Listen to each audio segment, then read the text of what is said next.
Now we're going to talk about classes of fires.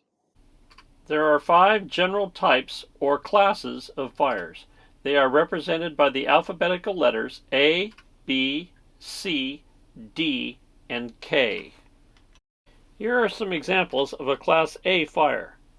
Class A fires include ordinary combustibles such as wood, paper, unmelted plastic and rubber, and cloth or clothing. Here are some examples of Class B fires. Class B fires include flammable or combustible liquids including gasoline, diesel fuel, grease, and oil. Here are some examples of Class C fires. Class C fires include energized electrical equipment. The key to this class is the word energized. Once energized electrical equipment is de-energized, it reverts to one of the other more appropriate classes. Here are some examples of Class D fires. Class D fires include combustible metals such as magnesium, lithium, or sodium.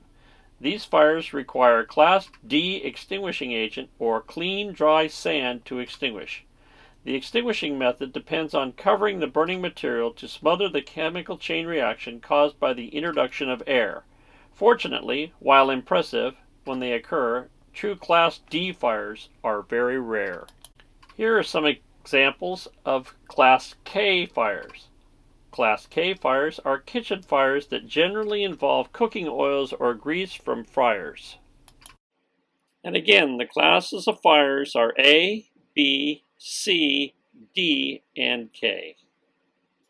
Now that we've talked about the classes of fires, we're going to talk about brands of fire extinguishers, types of fire extinguishers, what you should carry and what you shouldn't carry. Fire extinguisher types range from standard ABC or BC rated dry chemical units to pressurized water to carbon dioxide to halon and halotron to dedicated Class D and K units. We will talk about each of them in some detail. First, the ABC dry chemical unit. This is the kind of fire extinguisher that most of us have in our RVs and Jeeps. Generally, we have the small 2.5-pound size.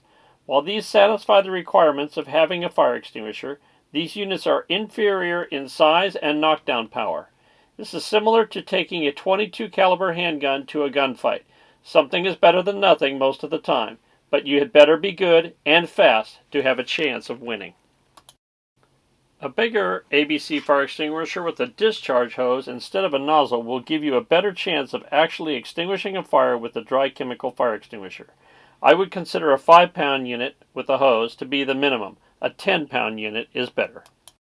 While we're on the subject of quality of dry chemical fire extinguishers, there's a major difference between what's known as a better quality extinguisher and a cheap extinguisher that you would find in a retail store.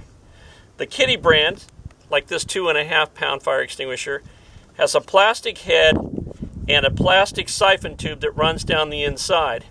These parts are subject to early failure as early as 1 or 2 years out.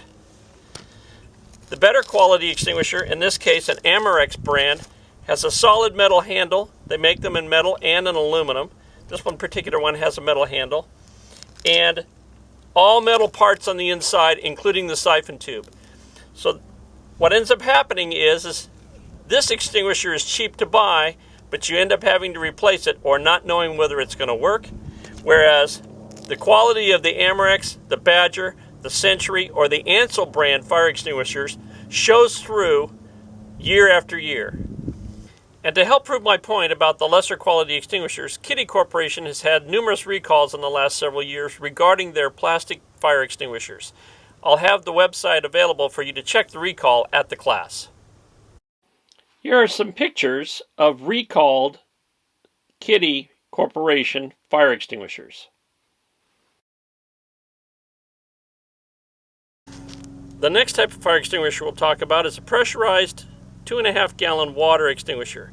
This particular one is an AFFF foam variant, which allows me to fight both Class A and Class B fires.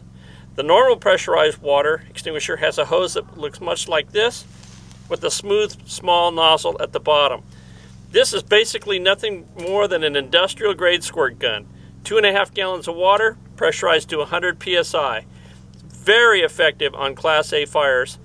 And if you're not going to have a constant water source available off of your coach, I highly recommend a pressurized water or foam extinguisher as a backup to your dry chemical.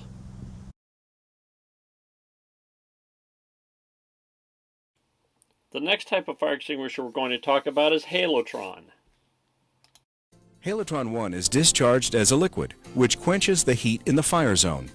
Unused agent then rapidly evaporates, leaving no residue. This is in contrast to the more conventional dry chemical-based agents, such as ABC dry chemical, which, although effective and efficient at extinguishing Class A, B, and C fires, leave a solid powder residue. This residue can be significant and can cause significant downtime due to extensive cleanup needed if discharged onto sensitive equipment, including electronics. Halotron 1 Clean Agent provides the significant extra value of a rapidly evaporating liquid that is effective on Class ABC fires and is available at a relatively low price to the end user. The carbon dioxide extinguisher works similarly to the Halotron type fire extinguishers in the fact that it leaves no residue. However, because of the heavy weight of the cylinder and the necessary amount of extinguishing agent to hold a fire in check, it is not commonly used in RV and Jeep applications. Now we're going to talk about Class K fire extinguishers. We are joining a discussion already in progress regarding the difference between Class ABC dry chemical and Class K fire extinguishers in a kitchen fire. Then the extinguisher is activated.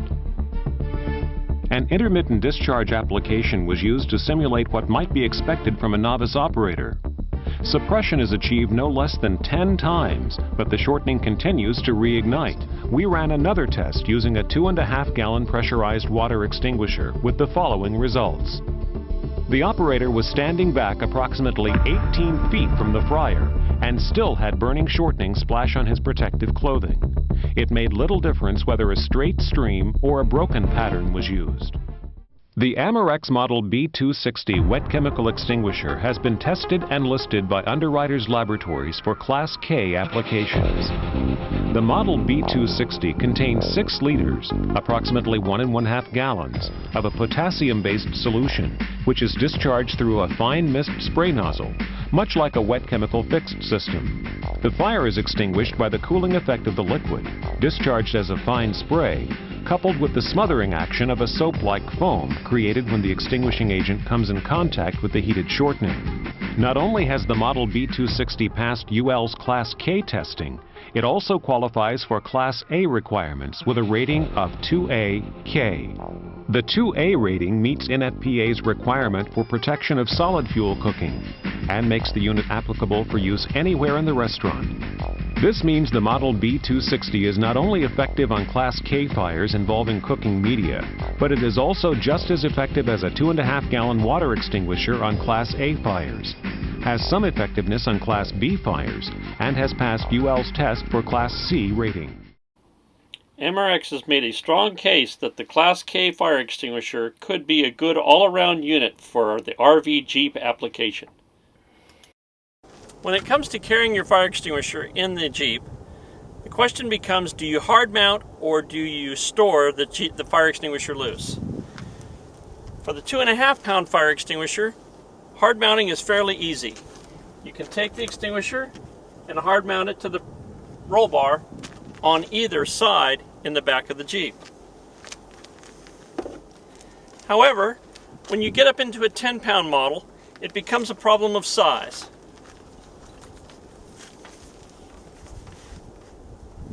That much extinguisher up high can become unwieldy.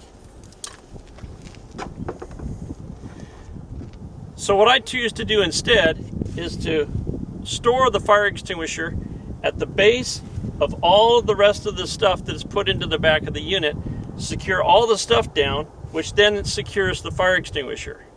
However, when needed, it can still be produced relatively quickly with no need for exterior space to be open around it in a crowded Jeep environment.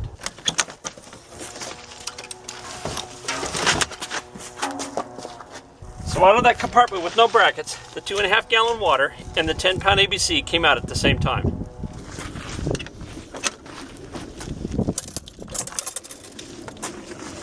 So I'm sure you're all wondering what the walkers carry. So in the bin underneath the coach, we have a 10-pound ABC and the pressurized foam extinguisher. In the back of the Jeep, behind the tailgate, we have a 10-pound ABC. In the bedroom, underneath the bed, is a 10-pound ABC. And in the last compartment back by the rear wheels, on the passenger side, is a 5-pound ABC. 35 pounds of dry chemical and 2.5 gallons of water. And then anytime that I'm at a campground, I hook up a 50-foot garden hose to the water outlet for the coach and have it ready to go in case there's a fire inside or outside of the coach that would demand a constant water source. When it comes to activating a fire extinguisher, the acronym you want to remember is PASS, P-A-S-S. P stands for pulling the safety pin.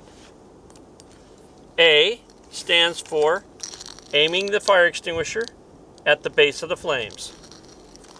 S stands for squeezing the handle all the way down. The second S stands for sweep the nozzle side to side at the base of the flames.